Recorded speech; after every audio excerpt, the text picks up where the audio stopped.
Just quit your comfort zone. Comfort ஜோனை quit பண்ணாத எவனுமே லீடர் கிடையாது. கம்ஃபர்ட் ஜோனை உருவாக்குங்க. ஏற்கனவே இருப்பதல்ல. நானும் டீச்சர், கரெக்டா 8 மணிக்கு டான் அப்படின்னா கிளாஸ், 8:55க்கு டான் அப்படின்னா பிரேக்ஃபாஸ்ட், கரெக்டா 7:35க்கு வண்டி எடுத்தாதான் 7:45க்கு சைன் பண்ண முடியும். ஆன் டைம், ஆன் டேட் அந்தந்த வேலைகளை செய்ய வேண்டும். உயிர் போன்றது நேரம் மட்டும்தான்.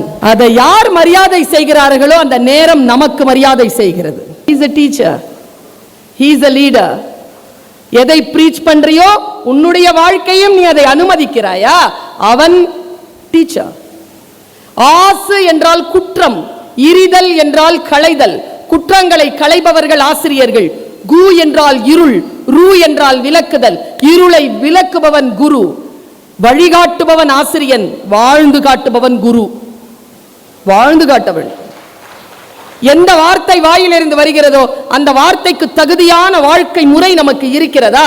இல்லை என்றாலும் உருவாக்கி கொண்டு அதை பேசக்கூடியவர்களுடைய பேச்சிலே அறம் வாழும்.